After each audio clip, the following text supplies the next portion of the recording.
Claudeli, conta pra gente. Você é formada em psicologia. Isso, sou formada recente, formei período passado, né? Era para formar no primeiro semestre, mas devido a toda essa pandemia e foi suspensa a questão dos atendimentos na clínica, né? Devido a mesmo pela universidade que foi, Uhum, né? E até mesmo porque eu estava recente, que eu tinha tido nenê, né? E não podia estar me expondo muito, então era um grupo de risco. Aí eu entendi. optei para voltar na época em setembro, mas foi muito rápido, em novembro colei grau. Aí beleza, estou aqui formada, né? Psicóloga, Parabéns. obrigada pelo Selma, tá? A gente fez no Selma. E surgiu essa paixão pela análise do comportamento ali na faculdade, até mesmo porque o meu marido já fazia, né? Quando eu entrei, ele já estava quase formando e ele já trabalhava nesse ramo, né? Com análise do comportamento. Só que, como eu estava no primeiro período, eu fiz cursos fora da faculdade, né? Porque na faculdade a gente sabe que é por cada semestre tem umas cadeiras específicas. A psicologia aqui no Brasil, ela estuda todas as abordagens. Sim. Então, a gente ia estudando, só que, assim, eu gostei muito da análise do comportamento. Ele me explicava um pouco aqui em casa e eu comecei a entender. Aí eu fui em busca, eu disse, não, eu preciso mais de conhecimento e fui mesmo em busca de cursos fora da faculdade e comecei a fazer desde o primeiro período, né? E fiquei muito assim, uma preocupação de que isso me atrapalhasse a não ficar muito aberta às outras Áreas, disciplinas, né? né? Uhum. Porque poderia também me prejudicar, porque quando tu acaba gostando de uma coisa, você fica muito restrita, né? Não quer se Então, abrir, né, para novas isso. coisas, né?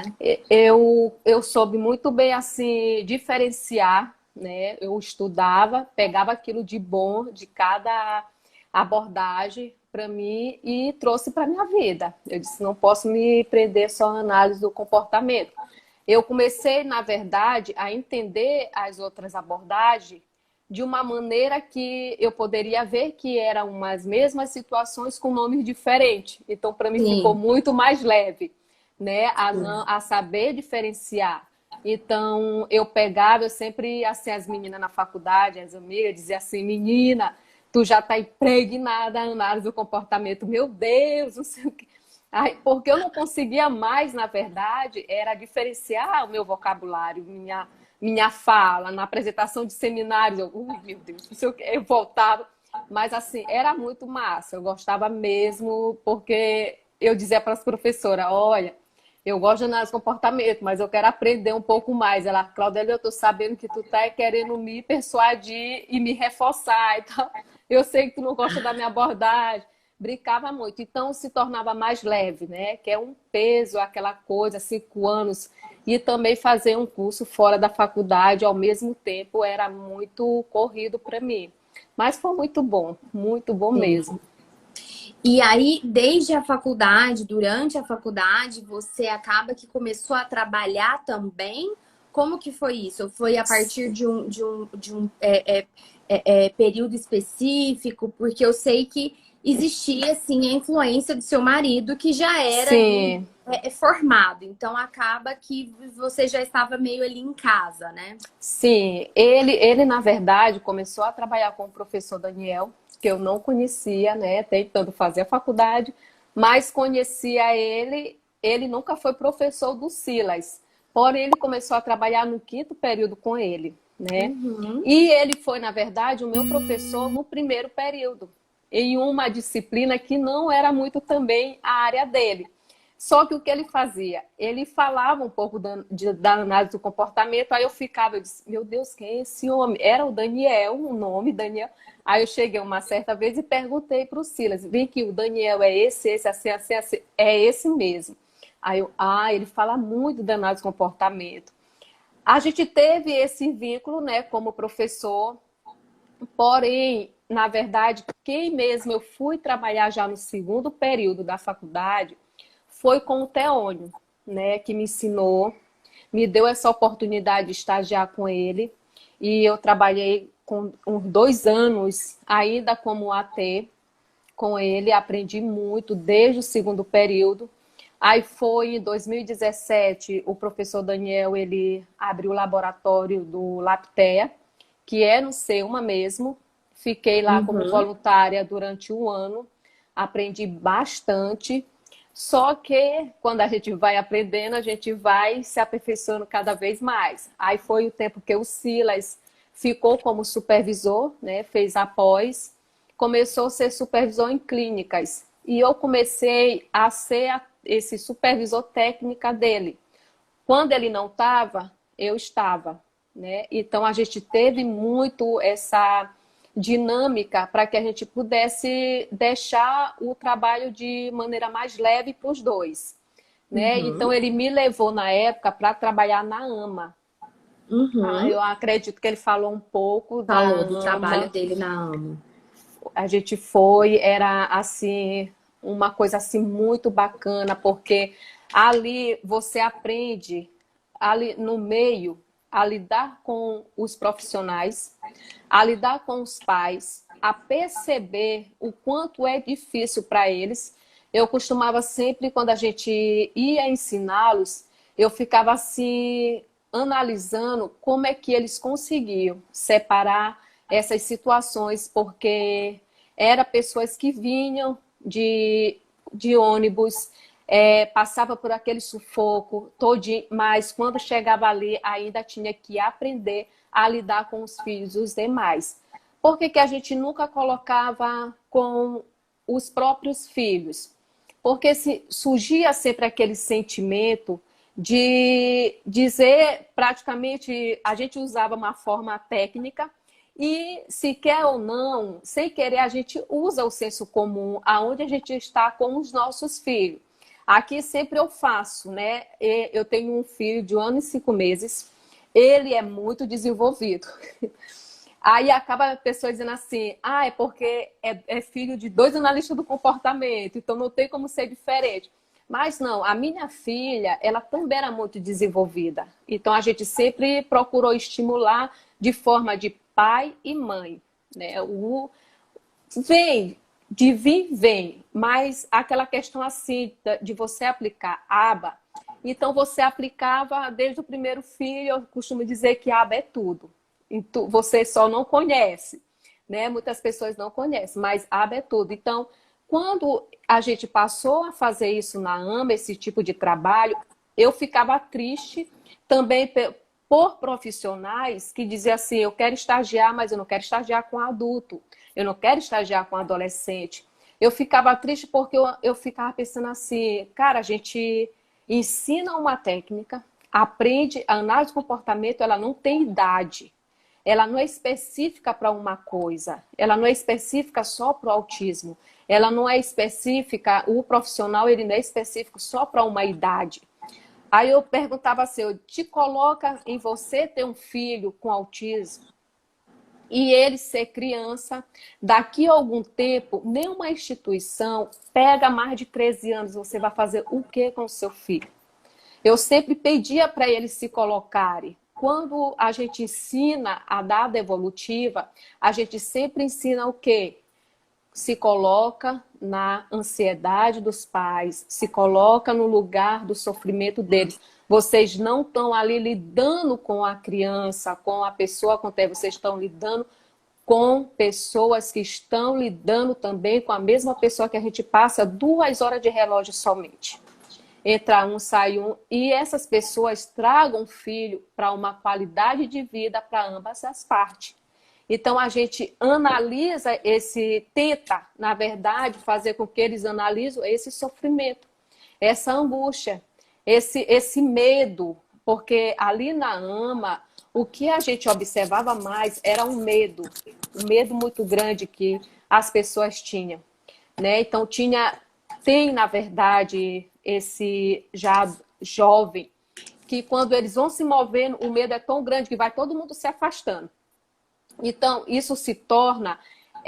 eu dizia muito para os profissionais, vocês estudam e observam na prática aqui.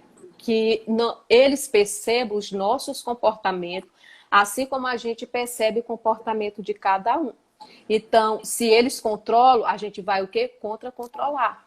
E essas situações a gente ia levando. E eu achava assim muito interessante, era as mães que tinham muito desenvolvimento para aplicar. Eu achava muito legal, porque eram pessoas que nunca tinham tido, na verdade, contato com a análise do comportamento, não sabia, achava difícil, achava os termos muito técnico, muito difícil, e pessoas que diziam assim, são muito mecânicos, meus filhos não são cachorro para estar adestrando, aquela coisa toda. Então, a gente foi quebrando esse paradigma primeiro, para a gente poder encaixar certinho a análise do comportamento, para que eles pudessem, na verdade, aplicar. Aqui nós estamos, através desse trabalho que a gente fez na AMA, a gente veio esse tempo todo estudando, pesquisando, montando, nós estamos montando um curso, né, para a gente estar dando sobre a aba descomplicada, né, maneira de aplicar uma aba de maneira mais descomplicada, mais acessível, mais lúdica, mais perder essa...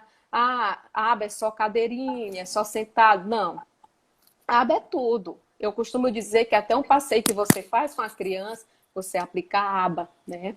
Então, assim a gente levou para eles, porque eram pais que precisavam aprender de maneira mais simples, né? Eles não passaram ali 5 anos na faculdade, aprendendo várias abordagens. A gente precisava focar naquilo que a gente acreditava como ciência, acredita como ciência, e mostrava como ciência na prática que funcionava. Hoje eles sabem que funciona mesmo.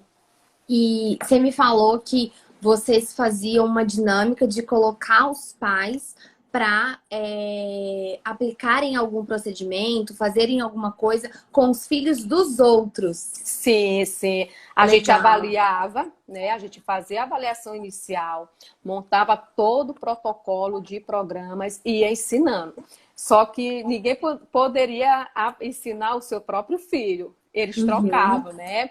E aplicavam super bem. A gente até dizia assim, rapaz, a gente vai levar vocês para estar trabalhando. Não, a gente não vai não.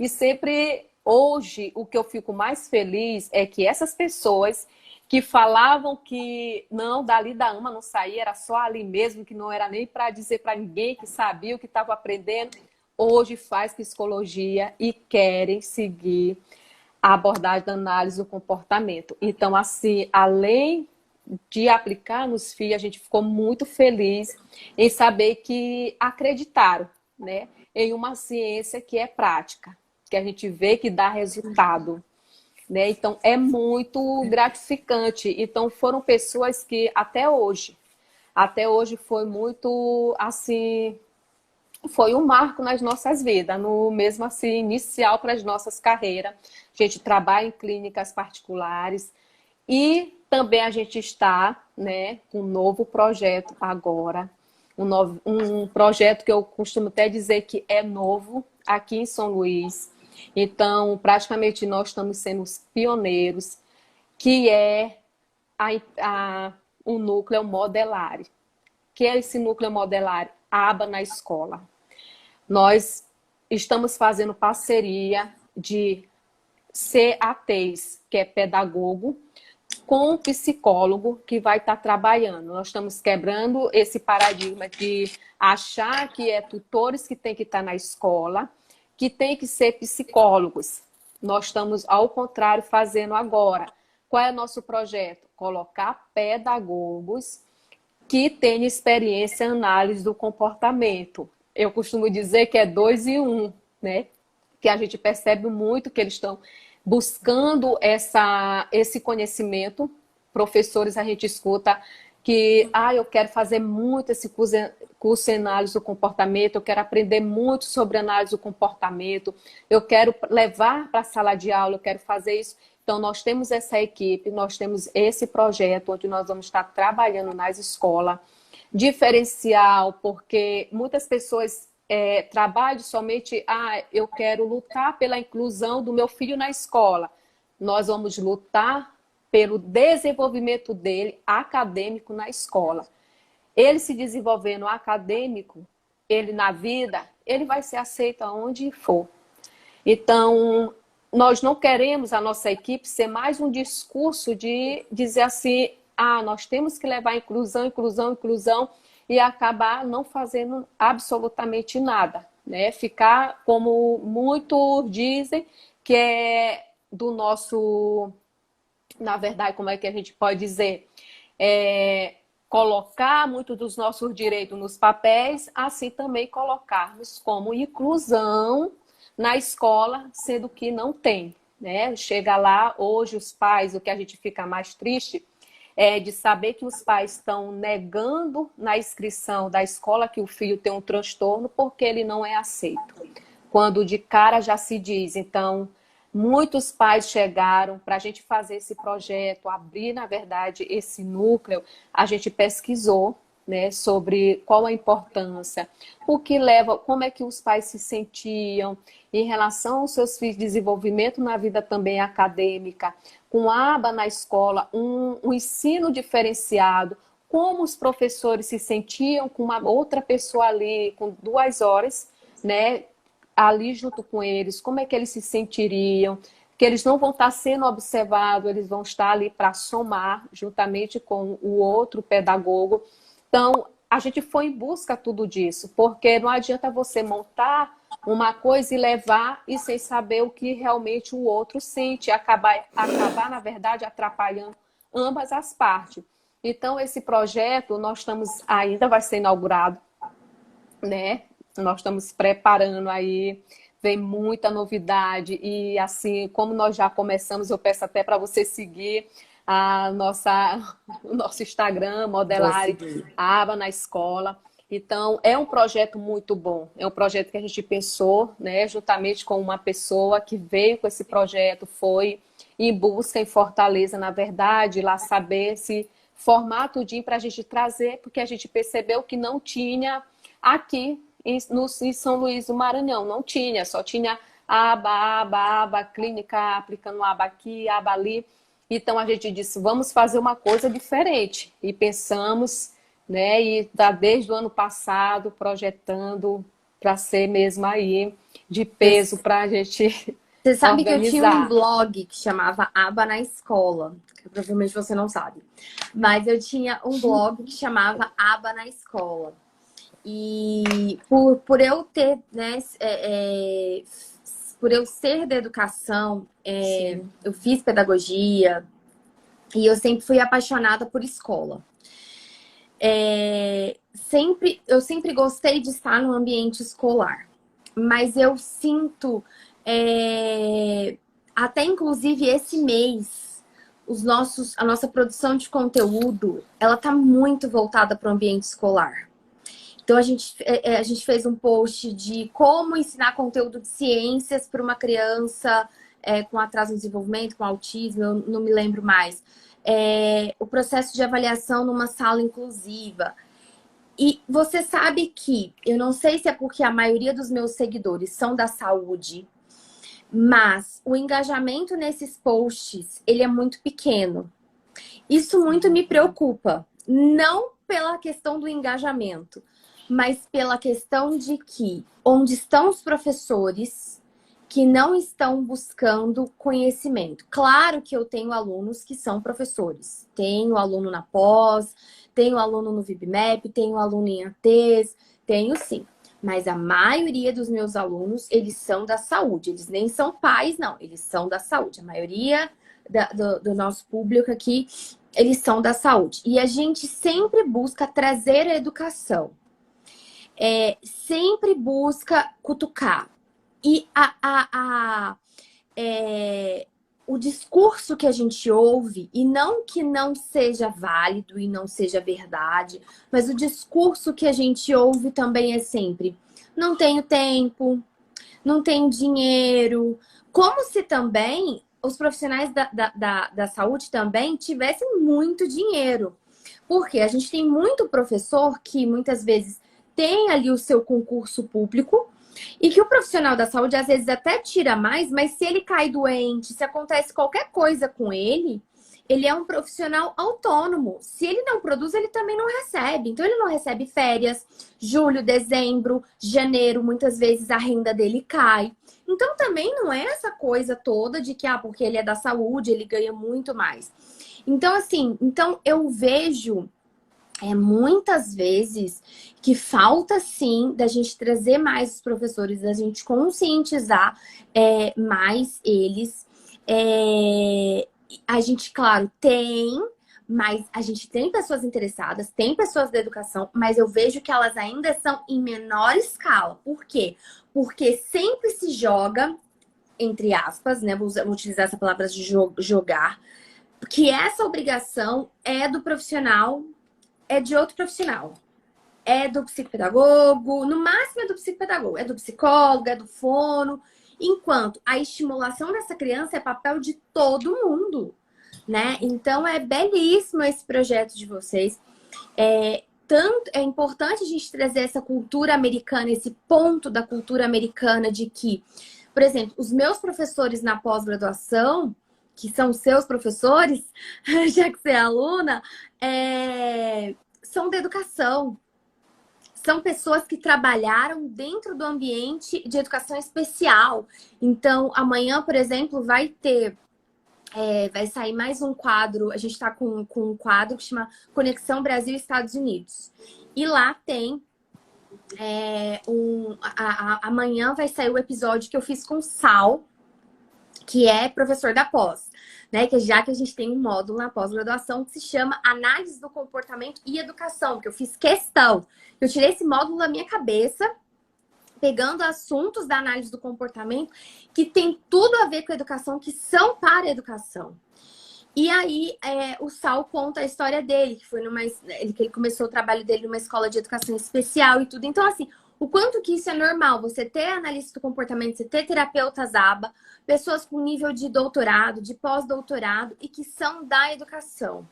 São pessoas que estão dentro do ambiente da educação, principalmente da educação especial. Às vezes estão até na mesma escola, né? Que lá é muito comum isso. Você tem as salas lá de educação especial dentro da escola regular. Que eu vejo que isso também é ótimo, porque assim, não é toda criança que às vezes aquele ambiente da sala de aula vai ser adequada para aquela criança.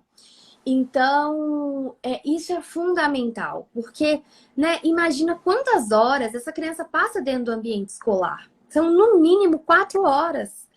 E aí, então e aí? O que eu vou fazer com essas 4 horas com essa criança? Que é, no mínimo, 4 horas. O que eu vou fazer com ela? Tudo tem que ser feito só em terapia? Essa linguagem vai ser estimulada só na terapia? Esse comportamento de independência e autonomia vai ser estimulado só na terapia? Só com a TO? Só com a fono? Não. Gente, é o tempo inteiro, porque tudo é um comportamento.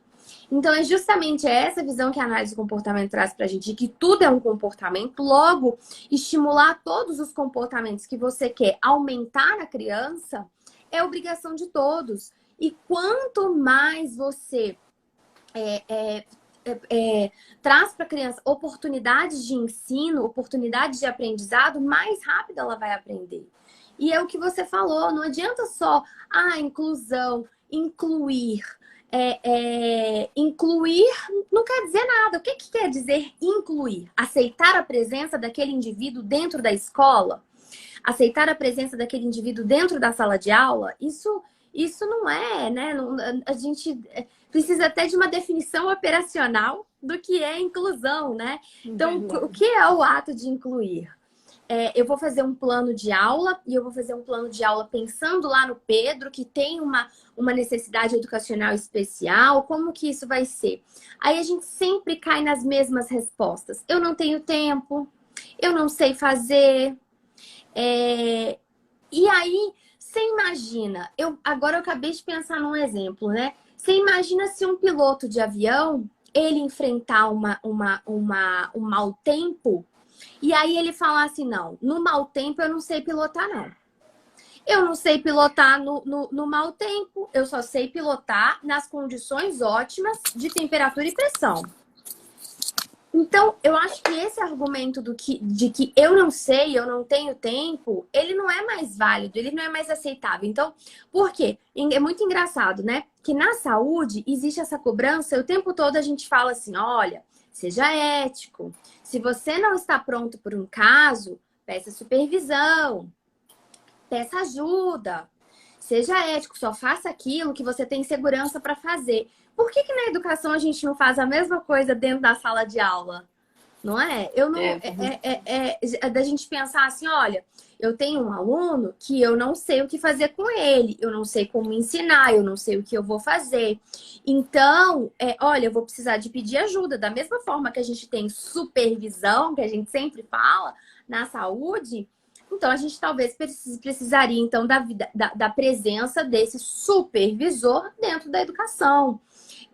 Porque isso já não é mais aceitável, então, porque se um médico tá te operando e ele enfrenta uma situação que foge do comum, que foge do esperado, ele não vai virar no meio da mesa de cirurgia e falar assim: olha, isso aqui eu não dou conta, não. Isso aqui eu não consigo. Não recebi treinamento para isso. Ele vai ter que se virar porque ele tem uma vida ali nas mãos dele. E dentro da educação, você tem vidas na sua mão. Então, a pessoa não vai morrer, mas você vai ter um impacto na qualidade de vida dela, né? Então, são mãos que são vidas que estão na sua mão. E é muito engraçado que eu estava aqui planejando uma aula da formação de ATs, falando sobre... Até me lembrei do Silas aqui fazendo essa aula, porque é uma aula... Ops, quase que eu deixo um copo aqui cair. Era uma aula de lidar com comportamentos agressivos, de o que fazer em crises de emergência. E aí, eu pensando aqui na aula e buscando alguns materiais, e eu até pensei comigo, gente, mas eu já falei em outras aulas que o recomendado é você buscar um treinamento apropriado para isso, para lidar com questões de segurança em comportamentos agressivos. Eu não preciso de fazer uma aula disso, porque eu não vou poder dar um treinamento para pessoas só sobre isso, porque nos Estados Unidos, por exemplo, existem certificações disso. Aí eu fiquei aqui comigo, aí eu falei assim, gente, mas eu preciso dar alguma coisa para essas pessoas quando elas se veem nessa situação de comportamentos extremamente agressivos, para pelo menos dar uma luz para elas do que fazer. Elas dependem de mim para isso. Então, eu não consigo dormir e não fazer essa aula, né? Eu pensando comigo. Então, eu fico pensando, né? Se todo mundo tivesse esse pensamento de, poxa, eu não consigo ficar bem sabendo que o meu aluno, eu não estou conseguindo acessar ele, eu não estou fazendo o que eu deveria. Então, a gente sempre vê assim um discurso muito bonito, mas que no dia a dia, lá na segunda-feira, na hora que a coisa tá ali pegando fogo, a gente não vê uma consistência no comportamento das pessoas com relação à inclusão. A gente vê os discursos muito bonitos, as falas das pessoas, estou aí para o que você precisar, conte comigo, mas a gente não vê ações. A gente não vê ações. Então, assim, eu falo porque eu vivo isso na pele. E tem dias que eu até falo, eu não acredito na inclusão, não. Até que eu veja com os meus próprios olhos alguém fazendo ali as coisas, sabe, eu também fico desesperançosa, porque eu vejo discursos muito bonitos e eu não quero ouvir palavras bonitas. Eu quero ouvir ações, né? E é justamente isso que você falou, realmente, você pegou em cima, foi no ponto. E é justamente isso. A gente fica assim, triste. Eu sofri uma situação muito assim mesmo, que me levou muito a pensar. Eu estava no início de fato da faculdade, mas assim, eu trabalhei por 4 anos em escola pública. E teve, assim, era N cenas que me deixava muito mal em relação à inclusão, em relação a crianças que realmente tinham uma dificuldade pelo transtorno e aquelas que tinham uma dificuldade por não ter sido estimulada, não ter aquele ambiente, né? Aí eu ficava pensando, meu Deus, como eu vou ajudar? Eu sou estudante de psicologia, eu não tenho, eu era secretária, na verdade. Então, eu não tenho muito esse vínculo. Só que eu chamei a diretora, porque o que é bacana também em escola pública, quando você quer fazer, é que tudo que você vai propor não precisa. Se você quer fazer de graça, não precisa você estar documentando, estar chamando o pai, estar chamando isso, estar chamando aquilo.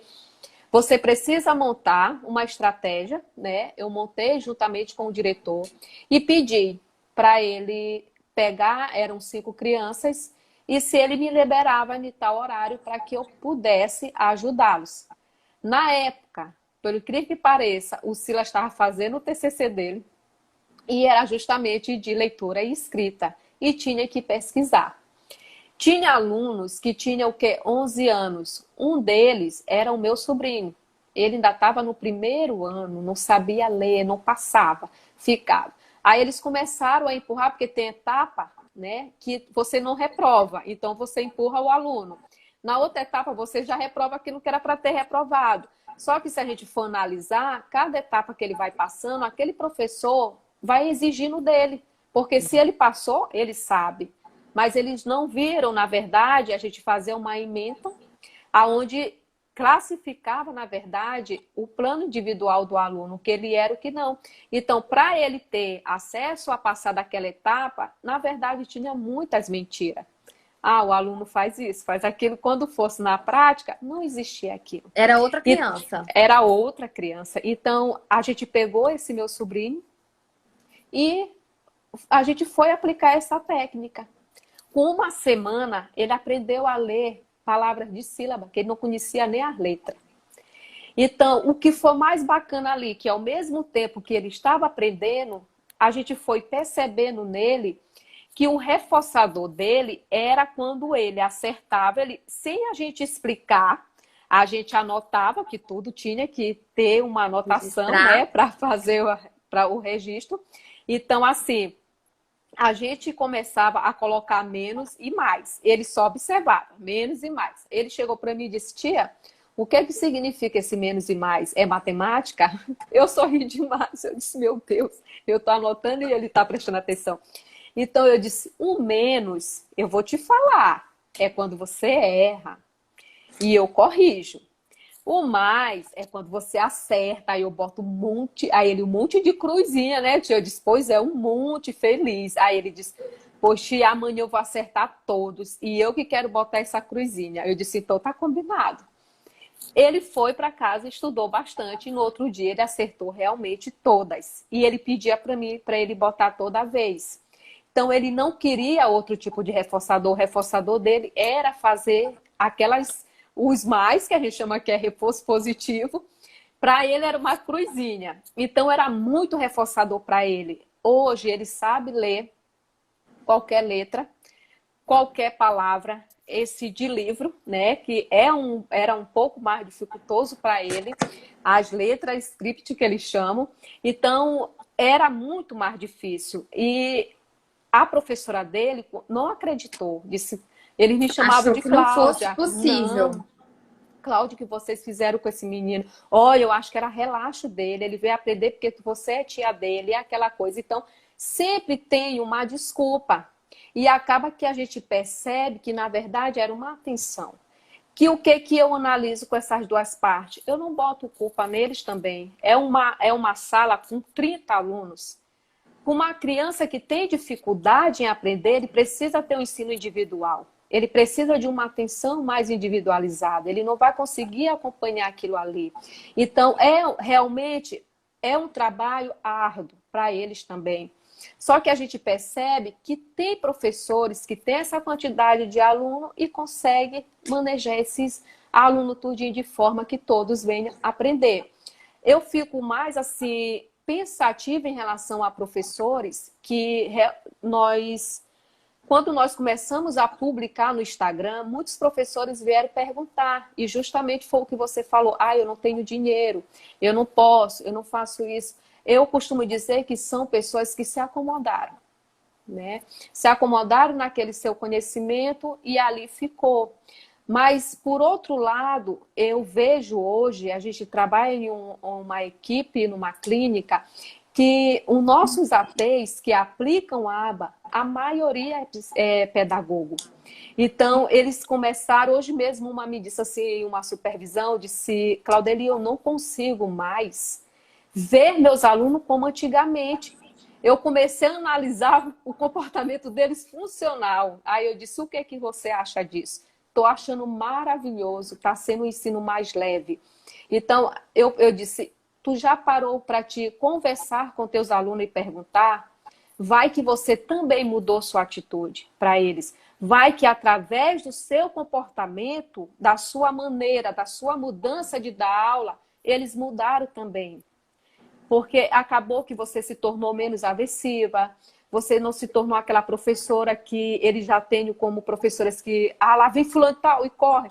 Eu já vivi muito tempo em escola e a gente observa isso daí desses alunos, lá vem fulano, e ele sai correndo aquela corda de ixi, não sei quem, vai já gritar com a gente. Então, acaba que, sem ela perceber, o comportamento dela, dessa mudança, essa maneira, esse manejo que ela achou dentro da análise do comportamento a aplicar ali, a dar sua aula, ela também mudou o comportamento deles. Fez com que eles viessem ter mais interesse, ver de outra maneira a escola, ver que o conhecimento é para eles. Então, é essa maneira que a gente procura trabalhar. Eu tive também uma realidade muito grande durante um ano, em uma escola particular, né, que eu disse assim, agora eu estou no céu. Vou ter todos os recursos. Todos, eu vou para lá, fui tutora de uma criança, né, a minha primeira criança que amo de paixão até hoje, né, então a mãe, a gente tem um vínculo muito grande, ele acredito que já está com uns 12 anos, eu fui tutora dele, ele com 5, aí, assim, chegando lá, era aquela questão assim, você é tutora, então você toma de conta dele. Né? Então você faz por ele. E eu ficava assim, realmente observando que ele não tinha aquela atenção. Então eu achava assim que era uma soma, né? O professor trazia a atividade dele adaptada, eu ia ajudar, analisando o comportamento dele, analisando aquilo que era reforçador para que ele viesse fazer aquela atividade, e acabou que eu não tive esse apoio. Era como se eu fosse professora dele, eu fosse a pedagoga, eu fosse a mãe, eu tinha que botar no colo aquela coisa. Eu era o tudo durante aquelas 4 horas para ele.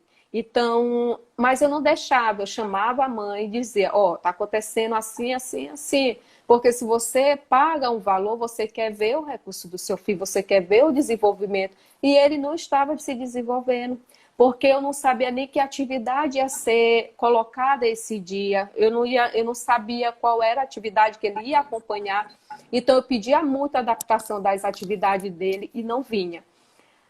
Concluindo, ele passou o ano inteiro, né? O que melhorou dele foi os comportamentos inadequados, que ele levantava muito, ele gritava de repente, ele cessou esse tipo de comportamento dele, melhorou muito. Né? E o que foi mais legal, que a gente acabou quebrando o paradigma que tinha dos professores lá, que era que a gente ia mecanizar o aluno. Lá vem o tutor psicólogo, vai já fazer ele um robozinho. Mas não, eu brincava com ele na hora do intervalo, ele descia, eles diziam, pega na mão dele, não deixa ele correr sozinho. Eu digo, deixa ele correr, deixa ele ir para lá.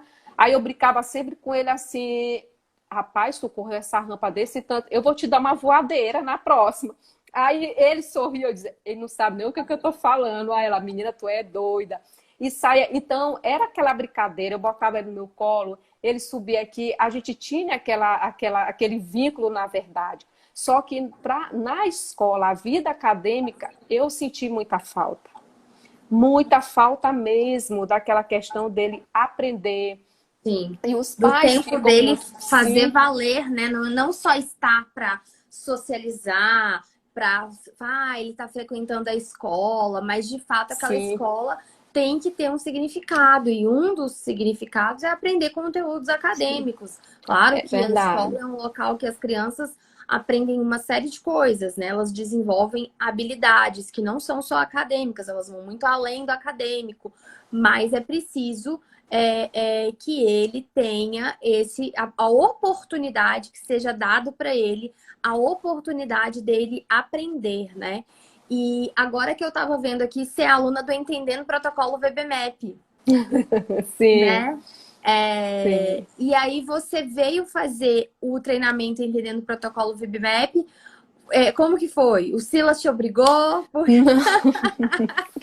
Na verdade, a gente já trabalhava, né? O Daniel, lá no Lapté, ele já utilizava. Não como hoje a gente utiliza, que é uma avaliação daquele processo todinho, para a gente saber quais são as dificuldades da criança, mas ele fazia esse protocolo. Hoje os AT têm essa capacidade de fazer, né, avaliar para a gente poder montar esse programa para estar trabalhando essas dificuldades.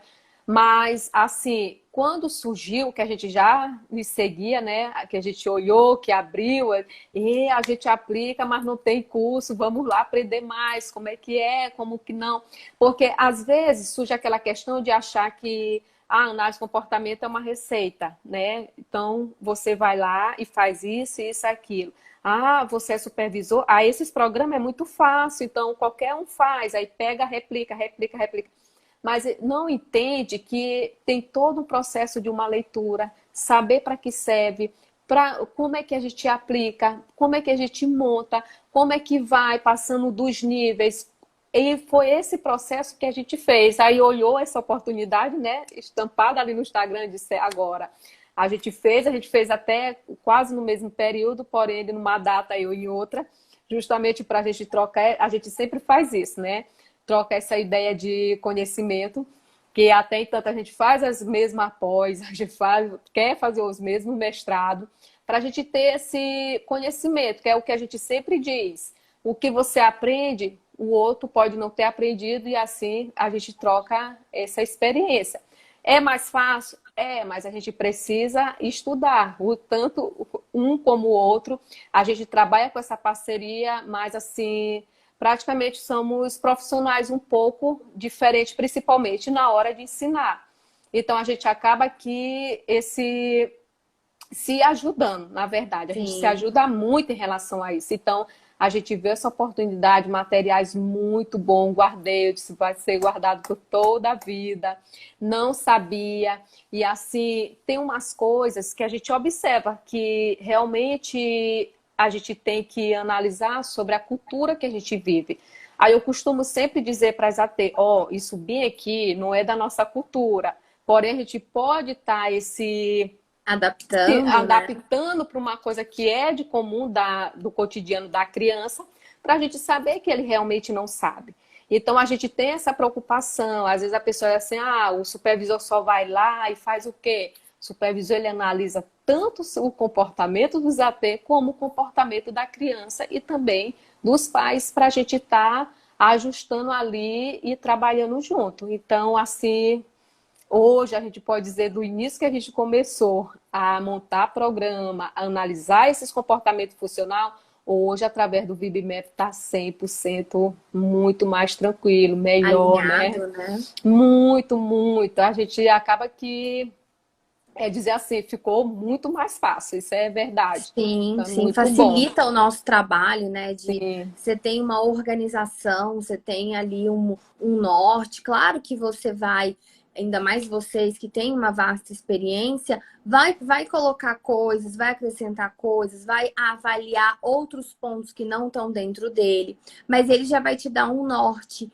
e uma organização de início de trabalho, né? sim. O protocolo é o VibMap, Mila. A Claudeli e o esposo dela são os meus alunos dentro do Entendendo o Protocolo VibMap, que a gente fala desde a avaliação até a parte de intervenção, porque também não adianta saber aplicar o instrumento e aí, o que eu vou fazer com ele? Porque ele não é um teste para te dizer se é para ir para o caminho X ou é para ir para o caminho Y. Justamente. Ele é para você conseguir planejar a intervenção. Então, se você não souber o que você vai fazer com aquilo, qual o caminho que você vai seguir da intervenção, não vai adiantar nada. E você também então você já me falou, vocês continuam com o trabalho na AMA, Sim. Tem o trabalho na clínica, porque o que eu ia brincar é que se você também tem 50 mil empregos igual o Silas. Quase isso. Onde ele Quase está, eu estou isso. encaixada ali. Porque tem a questão do bebê, né? Então eu não me comprometo muito. Sim. Mas assim, é praticamente isso. A gente atende em uma clínica, praticamente na AMA, a gente dá esse suporte todo. Tem a modelária agora, né? É nossa. Então, Uhum. o trabalho ele dobra. E nós Sim. temos também aqueles particulares em casa, que ainda Sim. estamos, que eram também da AMA. Nós Uhum. estamos com ele particular, né, em casa, esse Uhum. atendendo, que são demandas totalmente diferentes de caminhar. Hoje mesmo nós estávamos Uhum. fazendo um vídeo para a gente colocar de abas descomplicada, de maneira simples, como que nós vamos estar aplicando, colocando os vídeos. Ele é o narrador e eu sou a AT, né?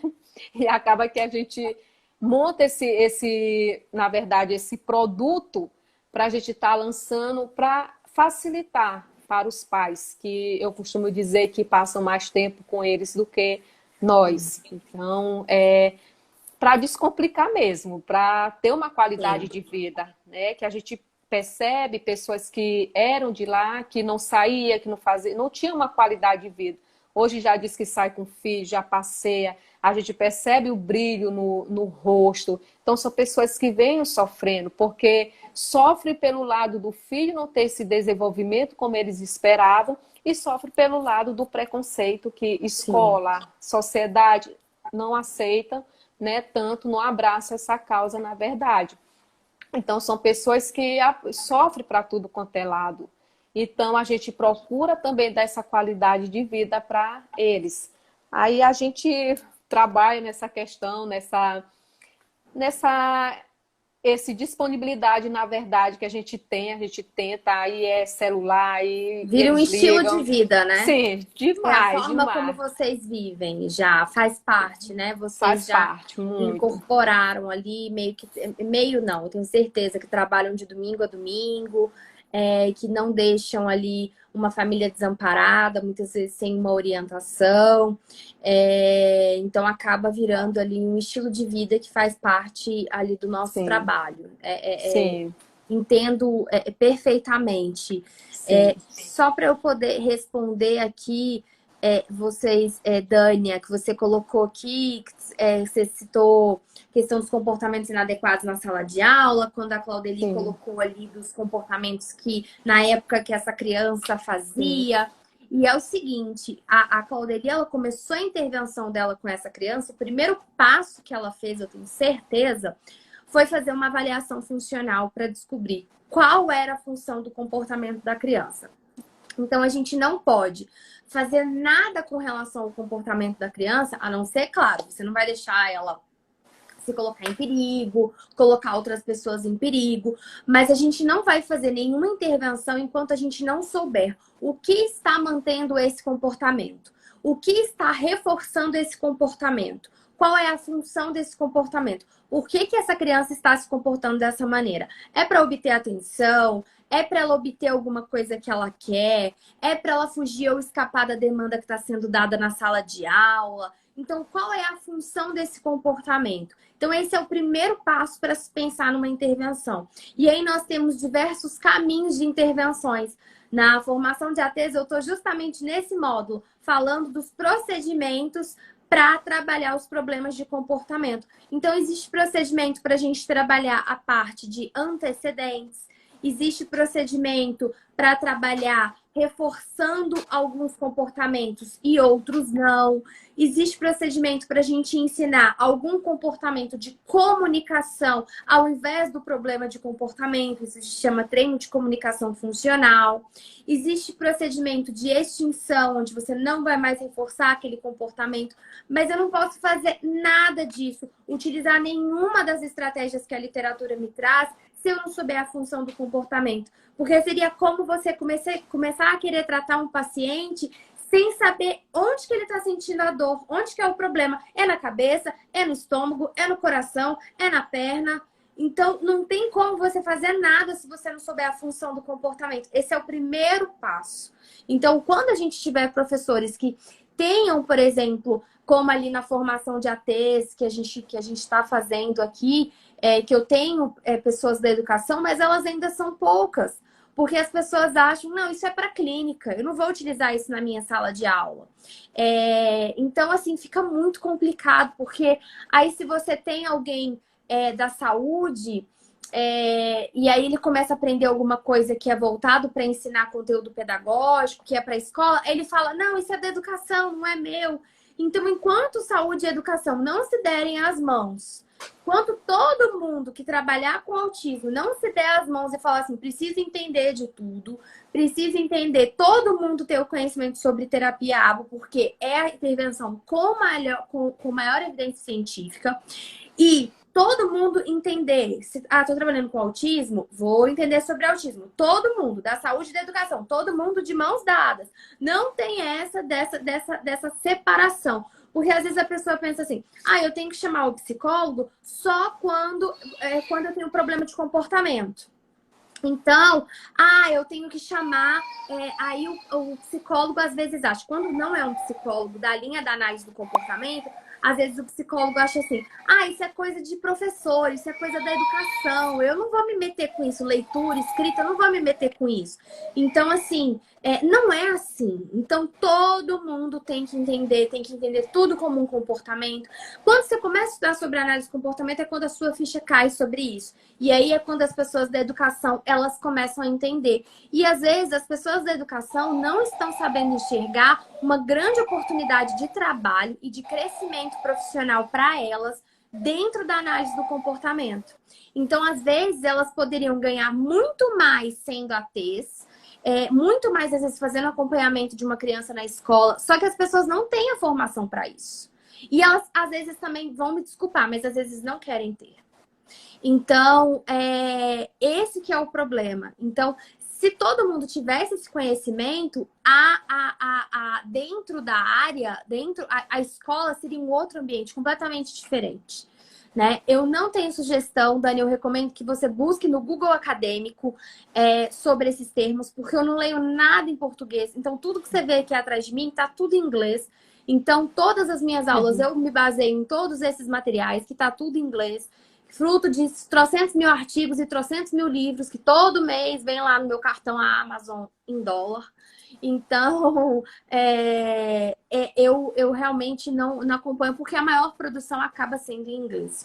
Verdade. Então, assim, com certeza os professores precisam. Provavelmente, esse seu cliente, Claudeli, as pessoas falam, nossa, você fez mágica com ele para ele se comportar, não é? As pessoas achavam que, nossa, mas o que você fez com ele? E elas poderiam aprender para que elas também fizessem e tivessem bons resultados. E a gente fica pensando, quando eu faltava, no outro dia dizia, menina, tu não sabe nenhuma coisa. Sim. Fulano de tal se machucou, ele levantava, foi um caos, ele pelo amor de Deus. E era aquela coisa toda aí, tu tem que ter, eu acho que ele tem medo de ti. Dizer era muito, medo. Ele era muito carinhoso comigo, então eu botava ele no meu colo, eu beijava ele, a gente brincava, aquela coisa todo dia. Eu disse, medo? Tu acha que isso aqui é medo? Isso aqui é uma técnica que eu utilizo tanto para criança quanto adolescente e adulto. Que era porque medo. Você tinha... Nossa, meu Deus! Não porque você era extremamente reforçadora para ele. Mas eles achavam que se comporta porque ele tem medo. Não, medo. Que nada, você está usando reforço positivo, não estímulo aversivo. Justamente. Então, acaba que a gente ficando triste, né? Então, são N situações que a gente realmente percebe de profissional para profissional. Quando a gente fez essa pesquisa, o que mais a gente ouviu de professor e ficamos tristes foi: vocês vão me vigiar em sala de aula? Vocês vêm para cá me vigiar. Olha o pensamento. O pensamento que eles têm não é dizer assim, bacana, vamos trabalhar junto. E esse aluno vocês vão fazer com que ele tem esse vínculo maior comigo, se aproxima. Ele não gosta disso, ele não gosta daquilo. Trazer o que realmente o professor, ele observa que ele não gosta de tá junto com os outros alunos, não gosta de participar na hora do lanche. Então, a pessoa fica triste porque percebe que a preocupação deles é: vocês vão me vigiar? Então, o que você está fazendo para uma pessoa estar vindo vigiar você, né? É uma coisa assim, Nem é a passa mesma. pela nossa cabeça quando a gente está dentro da escola, porque a gente está tão focado em olhar os comportamentos do aluno, seja se a gente foi para avaliar, seja se a gente foi para fazer algum procedimento, seja para a gente poder fazer a mediação dele com outra criança para interação social, que a gente não tem nem tempo, e todos os profissionais. A gente não é ético assim da nossa parte e não tem nem tempo, e isso nem passa pela nossa cabeça, né? Então, assim, não é algo que a gente faça. Respondendo aqui, pegando algumas perguntas. Kátia, você perguntou, então eu não entendi. Os nossos livros não são bons? Eu não posso dizer que eles são bons ou que eles são ruins porque eu não leio. Então eu não posso opinar por algo que eu não consumo. Mas por que eu não consumo? Eu não consumo porque temos uma maior variedade de material em inglês. E eu acredito que eu posso dar acesso aos meus alunos a esse material através das minhas aulas. Então, eu faço aulas pegando ali, primeiro, que artigo científico publicado nos grandes jornais vai estar em inglês. No Brasil, a gente não tem uma produção científica, infelizmente, tão grande assim como nos Estados Unidos. Então, assim, a gente vai ter ali a produção nos maiores periódicos científicos, que todo analista do comportamento tem que estar sempre lendo os periódicos científicos, vendo o que está saindo das pesquisas, quais são os procedimentos que estão dando certo, quais são os procedimentos que não estão. Então, eu tenho que ler em inglês. Os livros, muitas vezes, são feitos por esses grandes profissionais que fazem as publicações, que são os editores de grandes jornais, que são profissionais muito experientes e que tem muitos alunos de mestrado e doutorado que são ali a sua mão de obra para que essas pesquisas elas aconteçam. Então, eu preciso estar em contato com tudo isso para que eu possa oportunizar para as pessoas que confiam no meu trabalho esse acesso a essa literatura, que às vezes as pessoas não vão ter. Porque não lê inglês, porque os custos são muito altos de livros, porque também não tem tempo. Então, o meu trabalho é estudar, fazer aulas para os meus alunos, né? Fazer a conexão de teoria e prática. Então, eu sempre busco essa literatura em inglês, porque é onde nós temos a maior oferta de material, maior oferta de treinamentos. Então, é por isso que eu opto por essa literatura, tá? E outra coisa também é que algumas poucas coisas que eu li em português, eu discordo da opinião de alguns autores. Por exemplo, na questão, quando a gente diz, né, existem autores brasileiros que defendem, existe uma corrente de pessoas que defendem que apenas psicólogos podem ser analistas do comportamento. Então, infelizmente, a gente tem as pessoas que escrevem isso em livros. Essa não é uma verdade, porque a profissão não é regulamentada. E ela também não e tá tudo bem a pessoa pensar assim e escrever isso no livro dela. Afinal, o livro é dela, ela tem o direito de escrever o que ela quiser. Ela só não pode colocar que é uma regra, que é uma norma, porque não existe regulamentação. Então, não seria ético da minha parte eu dizer uma coisa quando ela não é. Eu posso dizer assim, olha, eu penso, a minha opinião é isso, isso, isso. Tá tudo bem, né? A gente pode expressar as nossas opiniões. Agora, a gente não pode colocar isso como regra, como norma. Então, sempre que vocês leem alguma coisa neste sentido, na verdade, sempre que vocês leem tudo, vocês sempre chequem as fontes, né? É importante. A gente está vivendo uma pandemia onde a falta de informação, onde fake news foi um grande problema aí. E esse também, às vezes, é um grande problema na área, porque essa é até uma grande barreira que a educação tende a entrar na análise do comportamento? Porque a quantidade de pessoas da educação que às vezes querem entrar, nem todo mundo é gentil e bondoso como a Claudeli, como o Silas, que querem formar professores, que querem, olha, vem, tô muito feliz que você entrou para a área, que você foi fazer. Não é todo mundo, infelizmente, que tem esse coração, que tem essa abertura. Então, as pessoas colocam essas regras. Olha, para você ser um analista do comportamento, um terapeuta ABA, somente psicólogos podem ser.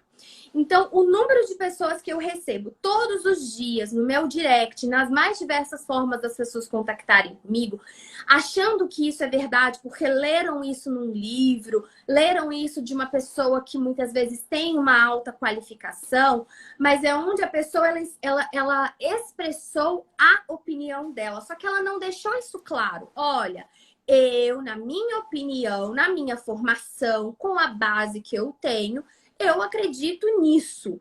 E tá tudo certo. Só que eu não posso dizer que, olha, somente psicólogos podem ser analistas do comportamento sob pena de sei lá o que as pessoas inventam. Mas as pessoas falam, Claudeli, chegam a ameaçar as pessoas. Chegam a falar assim, eu vou te denunciar, eu vou te reportar. Isso que eu fico extremamente indignada, fico extremamente brava. E muitas vezes eu opto realmente por não fazer a leitura, porque às vezes que eu já li, eu li isso, eu acho extremamente errado. E as pessoas não podem sair disseminando informações que não são verdades para as pessoas. Eu acho que isso é um desserviço, não é ético da nossa parte a gente fazer isso. A gente tem que respeitar os outros profissionais, a gente tem que se sentir, como eu falei, a gente tem que dar as mãos, saúde e educação, dar as mãos e a gente caminhar junto. Não tem isso dessa sobreposição de uma profissão sobre a outra, porque justamente tudo que nós falamos aqui nessa live é justamente o trabalho que eles estão desenvolvendo. Disso, é de levar para a escola, de levar para todos os ambientes, é fazer uma inclusão de verdade. Como que a gente vai fazer isso sem as pessoas da educação, né? Então a gente está lutando justamente para o contrário. Não, olha, vem, a gente precisa de vocês. Se empenhe, estude, busque conhecimento. Aí vem uma pessoa e quer justamente nadar contra. Então, assim, isso é um serviço para a classe de profissionais. E é um serviço para a população com autismo, para suas famílias. Então, a gente, assim, tem que falar as coisas como elas são, mesmo que a gente não concorde. Às vezes a gente fala assim, olha, eu não concordo, eu acho que a profissão está ficando banalizada, eu sou contra isso, sou contra aquilo. Tá tudo bem, só que essa é a nossa opinião. A gente não pode dizer que ela é lei, porque a lei da profissão ela ainda não existe, né? Quantos anos aí que a psicopedagogia vem lutando para ser reconhecida como uma profissão. A gente teve a profissão da psicomotricidade sendo reconhecida agora recente. A psicologia já passou por isso há décadas atrás, quando foi reconhecida. Então, a gente precisa enxergar essas coisas. Vão ter bons e maus profissionais em todas as áreas. Isso é na medicina, na odonto, todo lugar vai ter bom e mau profissional. E eu acho que não necessariamente vai ser a sua formação de base, se você vai ser um bom analista do comportamento porque você é pedagogo, você vai ser um bom analista do comportamento porque você é psicólogo. Esse não é o parâmetro para se dizer que um profissional é bom ou não. Então, é o que ele produz, é o resultado que ele gera, é a conduta ética, é o que ele faz no dia a dia, é o que ele faz de segunda a sexta, de segunda a domingo, que vai dizer o tipo de profissional que ele é e não a graduação que ele fez, onde ele fez essa graduação. Então, assim, é importante a gente ter esse olhar, tá? Então, é por isso que às vezes eu também não faço, são uma série de motivos, mas explicando aqui para vocês o que eu já li, mas eu geralmente não costumo consumir, então eu não posso dizer se é bom ou se é ruim. E também, mesmo se eu dissesse, gente, é uma questão de opinião. Às vezes a gente lê às vezes a gente gosta de uma coisa, outra pessoa gosta de outra, e tá tudo certo, tá tudo bem. O importante é a gente se respeitar realmente. E mesmo cada um gostando de coisas diferentes, a gente tendo opiniões diferentes, tá tudo bem. Acho que o importante é o trabalho que cada um faz, que cada um desenvolve. e cada pessoa vai gostar de uma pessoa. Tem pessoas que vai gostar de mim como professora, tem pessoas que não vai gostar, tem pessoas que vai gostar da Claudeli como terapeuta, tem pessoas que não vão gostar, não é? Não acontece É isso? verdade, verdade, verdade. E a gente fica assim, besta, porque são coisas que realmente o que você falou sobre sou psicólogo que pode ser analista do comportamento, a gente acaba que ficando triste com notas que a gente vê do órgão sugerindo isso, gente. Para quê? Pessoas que a gente fica triste, pessoas que abriram pós, na verdade, ofereceram para quem tinha qualquer tipo de graduação, hoje não pode mais exercer como analista do comportamento. Então, sua pós não vale? Sua pós não foi reconhecida? Como é que esses analistas do comportamento ficam? E a gente observa que muitos dos que estão lá fazendo, buscando conhecimento, não é para exercer. É para ter esse conhecimento que são pais. A maioria são pais. Hoje, o que nos preocupa como profissionais? Que esses pais que vão em busca desses conhecimentos, você precisa ter também esse conhecimento, porque você vai estar ali falando com uma pessoa que tem conhecimento. Uhum. Você vai ter a técnica de estar lidando com, desenvolvendo, na verdade, a habilidade com os filhos deles, só que quando você for dar a devolutiva, tudo que você está falando, ele sabe de forma técnica, ele estudou, ele busca aquele conhecimento. Então, é tanto profissionais como os pais, eles estão em busca disso daí. E eu costumo dizer assim, muitas pessoas, quando a gente tentou abrir, né, o núcleo modelar, eles falam assim, aba de novo, tem muito. Aí a gente costumava brincar assim, mas eles têm os nossos profissionais, somos nós que somos profissionais, porque pode ter vários. A gente não quer competir, a gente quer dar qualidade de vida para os filhos. Eu não estou preocupada em minha clínica, ou meu núcleo, ou minha empresa ser melhor do que a de fulano. Minha preocupação é com quem eu vou lidar, com quem a gente vai desenvolver, quem são as pessoas que a gente vai estar proporcionando uma qualidade de vida melhor,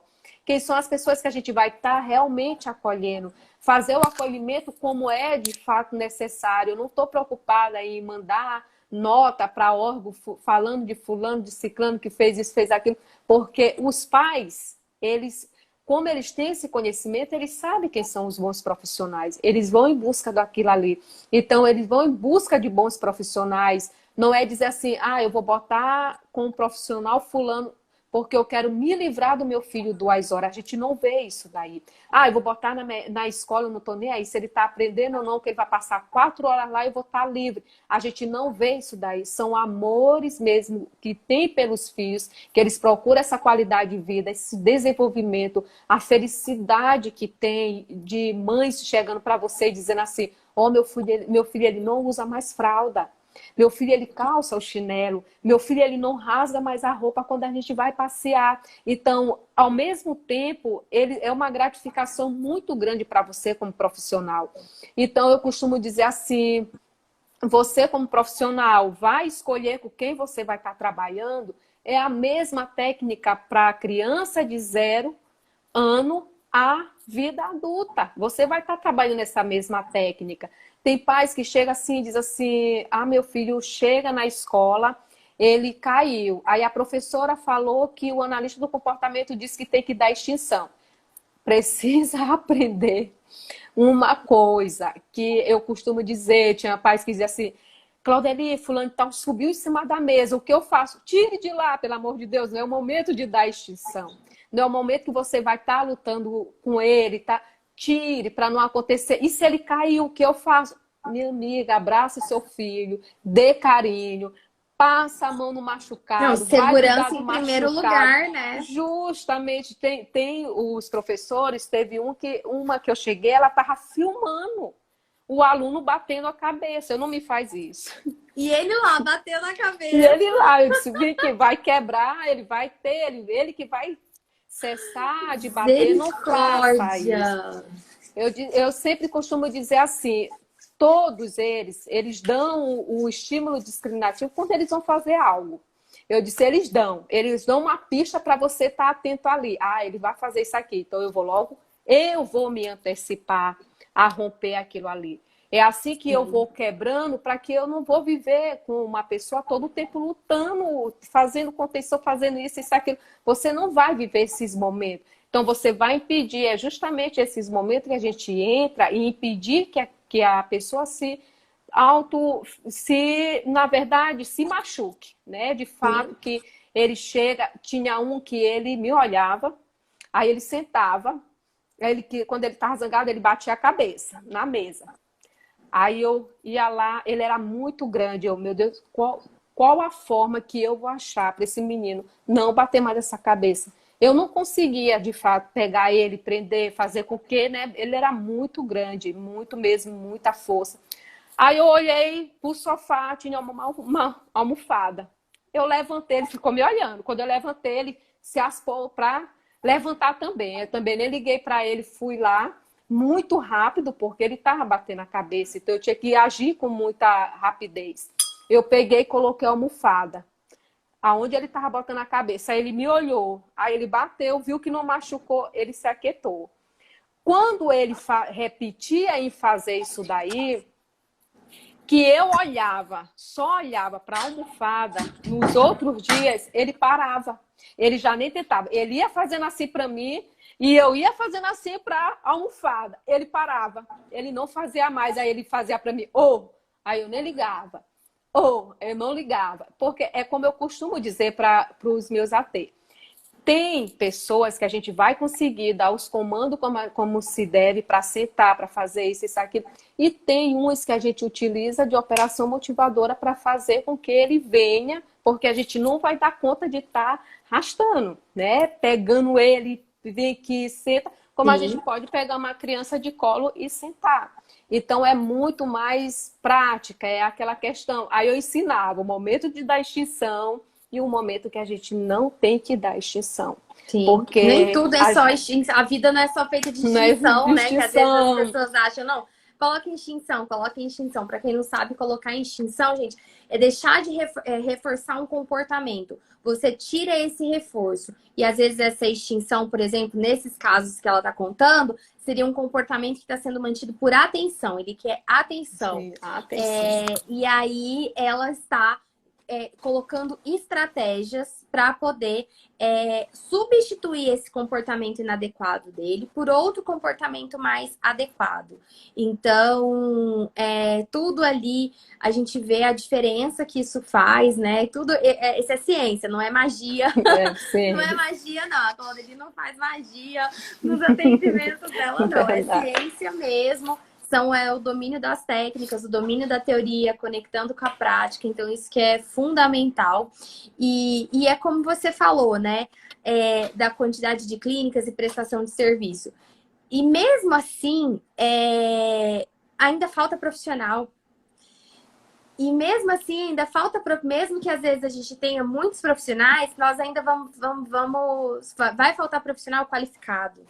Então, com certeza, vocês já devem ter pego casos de que vieram de outro colega que às vezes não estava fazendo uma prestação de serviço tão adequada. E aí, às vezes, vocês pegaram uma criança traumatizada, vocês pegaram uma família traumatizada, vocês pegaram, não tinha programação de ensino para criança. Então, com certeza, vocês pegaram casos assim, receberam famílias assim.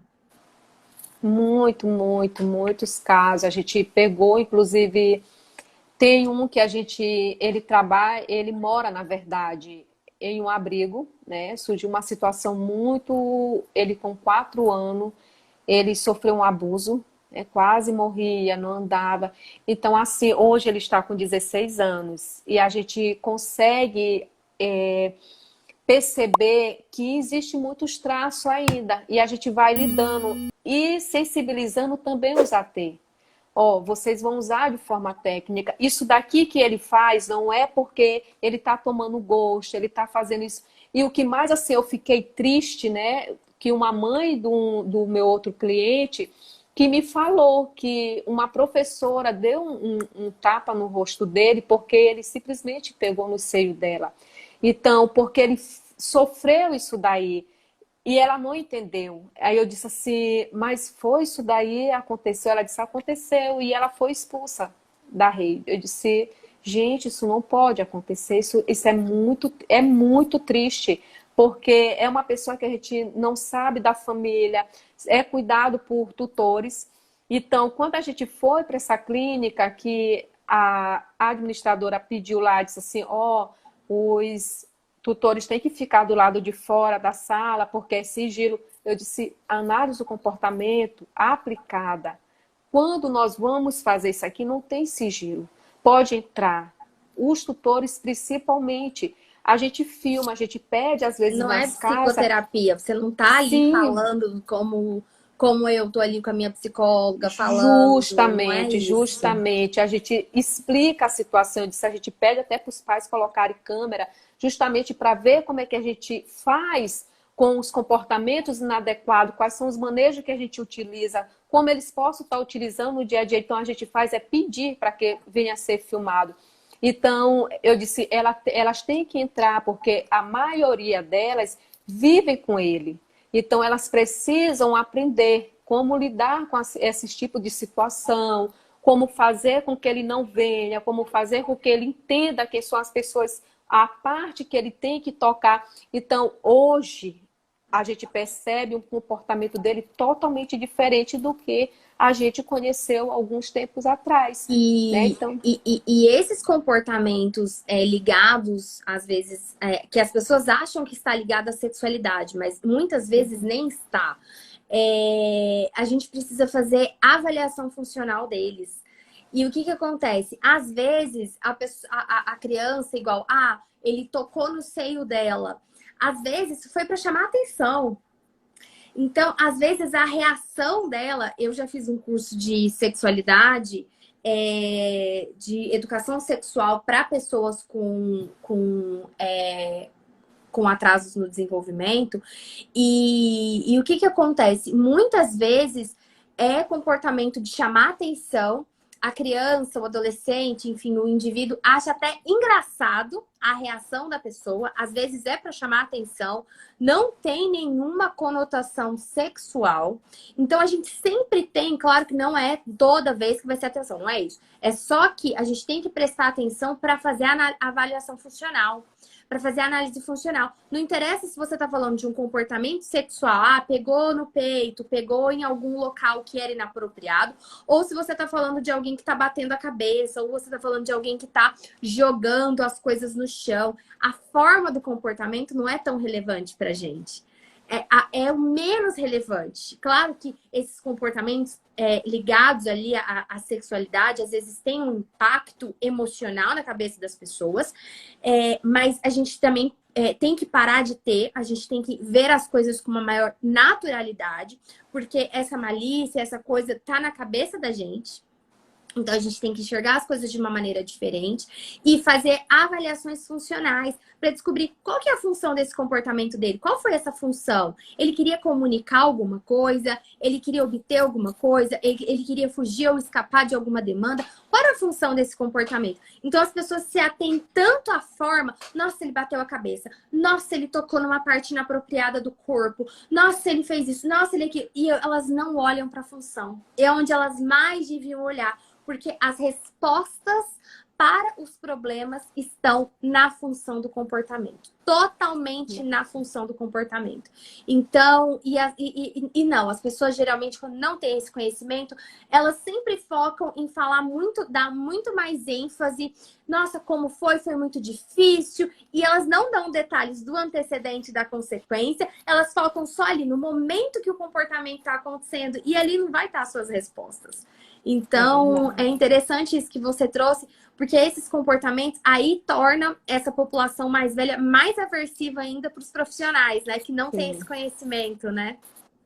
é verdade. Acaba que eu sempre costumo dizer para elas que a gente tem que ser, além de fazer as avaliações de reforçadores que a criança gosta, você que convive ali com aquela criança, com aquela pessoa, tem que ser reforçadora para eles e para os pais.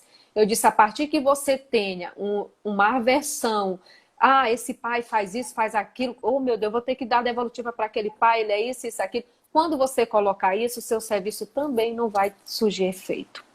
Então você precisa entender que você não está em sofrimento, você não está passando por aquela necessidade, aquela ansiedade que a gente está passando, são eles. Quem precisa de apoio são eles, não somos nós. É eles que convivem, é eles que vivem ali, eles que tentam, eles que trabalham para que o filho venha ter uma qualidade de vida, porque infelizmente nada é de graça. E a gente percebe que essa questão de governo, pais que eu sei que tem aqui um instituto que vai até uma certa idade. Então a mãe chegou para mim e disse assim, eu já tô tomando remédio para dormir, porque eu não sei aonde eu vou botar meus filhos. São 2 e gêmeos. Eles já estão numa certa idade, né? Que tem uma idade para ficar lá na instituição, e eles vão botar onde? Porque o autismo, justamente, o autismo vai continuar ali, a pessoa vai continuar, e aí como é que eu vou agir com meu filho? Eu não tenho condição de pagar uma terapia, eu não tenho condição de fazer isso, eu não tenho condição de fazer aquilo, como é que eles vão ficar? Então, cria essa ansiedade, adoece esses pais, e a gente acaba aqui lidando também com esse tipo de situações, que é mais relevante para nós profissionais. Acolher, verdadeiramente acolher, não acolher de forma dizer assim, é uma receita, eu vou acolher todos os pais da mesma forma. O carinho que eles têm por nós profissionais é porque a gente demonstra um bom profissional, a gente demonstra que a gente tem empatia, de fato, ali na realidade, não é fala, não é escrita, a gente não manda recado, a empatia surge ali sem às vezes nem a gente perceber. Acaba que reforçando esses nossos comportamentos de sermos os bons profissionais, porque na verdade eles nos reforçam, e reforço é muito bom para manter esse comportamento. Sim, né? Sim, com certeza. A gente se envolve, né? Sim, Muito. muito. É um nível de entrega muito grande. Então, realmente, e isso para quem gosta, é muito reforçador receber esse feedback deles. Nossa, eu fiz aquilo que você me falou e deu super certo. Eu faço um trabalho de treinamento de mães e quando elas vêm falando para mim que, olha, nossa, aquela ideia que você falou foi ótima. Nossa, você abriu meus olhos. Nossa, aquilo para mim, assim, eu ganho o meu dia com esse feedback. Olha que eu nem tô atendendo a criança diretamente, eu estou treinando ela para que ela possa fazer as técnicas, fazer os procedimentos com o filho. Então, assim, é maravilhoso, assim, é impagável mesmo. Clodeli, fico muito feliz aí do nosso papo. Muito, muito. Vocês são pessoas muito agradáveis, muito do bem, de uma energia muito boa. A gente sente isso daqui mesmo, a muitos quilômetros de distância, mas a gente sente isso. E eu fico muito feliz de saber que vocês estão fazendo um trabalho tão bacana por aí. E que eu tô sendo parte da história aí de vocês dois, juntos duplamente na casa. Eu fico muito feliz, vocês estão de parabéns. Continuem me mandando notícias, me contando dos projetos de vocês, de aba na escola, da Modelare, o que vocês estão aprontando. Vai ser um prazer ouvir, vou querer saber essas coisas que vocês estão aí planejando. Assim que elas estiverem em ação, vou querer que vocês voltem aí. De repente a gente tenta marcar com os dois. Eu sei que é meio difícil, porque tem bebê aí, né? É um bebê ainda. Um bebê. Então, mas a gente vai querer saber, a gente vai querer ouvir, vai querer saber da experiência de vocês, o que tá dando certo, porque pode servir de exemplo para tantas pessoas, a gente pode ajudar tantas pessoas. É verdade, eu que agradeço, fico muito, muito feliz mesmo, porque é uma maneira que a gente tem de trocar experiência, né? Então, pra gente ser um marco de profissional excelente, foi muito bom conhecer, é assim que a gente conhece, né? É muito distante, mas a gente sabe o seu trabalho, a gente acompanha as suas lives, sempre que dá mesmo, a gente bota ali para ouvir, e é muito gratificante. A gente fica muito feliz e vamos estar informando sim, que a gente precisa da sua ajuda, e eu vou querer como profissional da área, isso é muito bom, essa troca de experiência, e assim, gostei muito, muito mesmo. E nós vamos estar mandando notícia aí. Vou querer saber.